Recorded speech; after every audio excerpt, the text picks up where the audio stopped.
नांदेड़ में दहशतगर्दी के नाम पर मासूमों को फंसाने और जाली वकील बनकर ठगने वाले रैकेट का पर्दाफाश हुआ है। नांदेड़ में एक सनसनीखेज मामला सामने आया है। एटीएस ने काजी शोएब के खिलाफ शिकायत दर्ज कराई है। शिकायत में कहा गया है कि काजी शोएब ने एटीएस को झूठी मालूमात फराहम करके मासूम नौजवानों को फंसाने की कोशिश की थी। जिन नौजवानों को फंसाया गया था, इन्होंने सनसनीखेज इंकिशाफ करते हुए कहा कि इनके एक केस के ज़िम्मन में काजी शोएब वकील बनकर इन्हें लूटता रहा।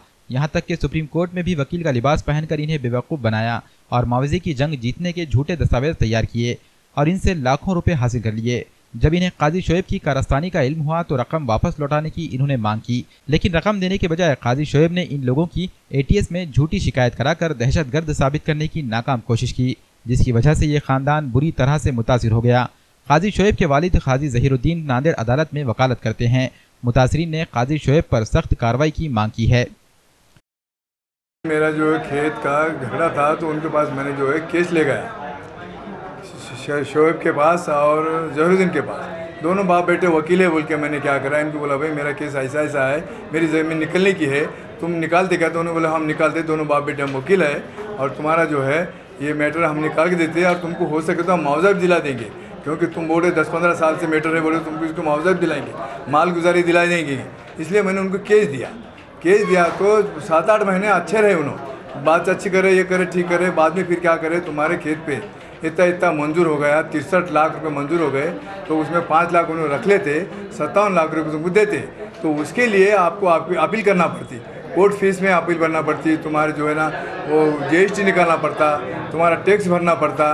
3 साल तक के तुमको फिर गवर्नमेंट पूछती नहीं पैसे कहाँ से लाए, टैक्स भरे कि नहीं, फिर तुम्हारा अकाउंट खोलना पड़ता। ऐसा करके 7-8 महीने में मेरे 17-18 लाख रुपए विषा बिल करके ले लिए। तो फिर मेरे को महीना 2 महीने में मेरे को जो है ना शक हुआ तो मैं इंक्वायरी करा, इंक्वायरी करा तो इन्होंने 0 बजट में मिलने लगे। बोला भाई तुम जो है ये गलत काम करे, तुम मेरे को पैसे दे दो, ये काम कुछ सही नज़र नहीं आ रहा मेरे को, क्योंकि तुम मेरे को सब झूठे बातें नज़र आ रहे, मेरे को शक हो गया। इस बिना पे मैं जो है उनको तगादा करा पैसों का, तो उन्होंने जो है ना पैसे का तगादा करते ही उन्होंने बोले तुम ठहरो ज़रा, 10-15 दिन का बाद तुमको देते हैं, हमको सहूलत दो, अब इतने पैसे हम कहाँ से लाएंगे। तो बाद में जो है हम 15-20 दिन की सहूलत दिए तो क्या करे उन्होंने, ये हम नहीं उठना बोल के विषा बिल करे, मेरी विषा बिल करे, बच्चों को मेरे फंसा दिए, कहाँ में फंसा दिए, एटीएस में। अब एटीएस में फंसाए तो पुलिस मेरे घर के चक्रा मारी, मैं परेशान हो गए, हम बाल बच्चे परेशान हो गए, वो पैसे नहीं मांगना बोल के इन्होंने एटीएस में डाले हैं। तो फिर मैंने क्या करा, मैं पुलिस में आया, साहब मैं बोला जो ऐसा मेरे बच्चे को फंसा दिए और मेरा बच्चा का अगर गुनाहगार है तो दो सज़ा, उसको सज़ा है तो उसको गुनाहगार है तो वो सज़ा दो, हम बाल बच्चे वाले हैं, धंधा करके पेट भरने वाले हैं। तो पुलिस ने हमको थोड़ी हिम्मत दी, पुलिस ने कार्रवाई अच्छी करी, हम साहब कोई गुनाह दाखिल करा, फिर उन पे हमारा बच्चा निर्दोष छूट गया उसमें, और उसको जो है शोएब को इंक्वायरी करके उस पर गुनाह दाखिल करे, कार्रवाई करे।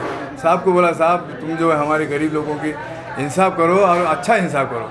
तो ये अल्लाह ताला के फल से हमारे जो है ना इन्स्पेक्टर साहब ने हमारे साथ अच्छा पुलिस का बर्ताव करके उसकी पूरी रिपोर्ट निकाल के उस पर गुनाह दाखिल करे और हमारे बच्चों को छोड़ दिए बेगुनाह।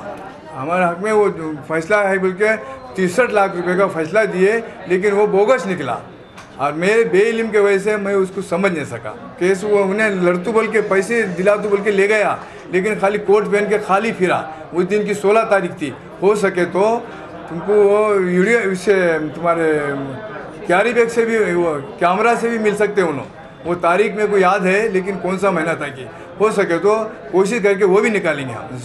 शोएब को सख्त सज़ा देना सरकार ने, और जो है ना जहीरुद्दीन का लाइसेंस जब्त करना, तो हमारा ठीक काम ना रहेगा, नहीं तो हम कर्जदार हो गए, बेरोजगार हो गए हम।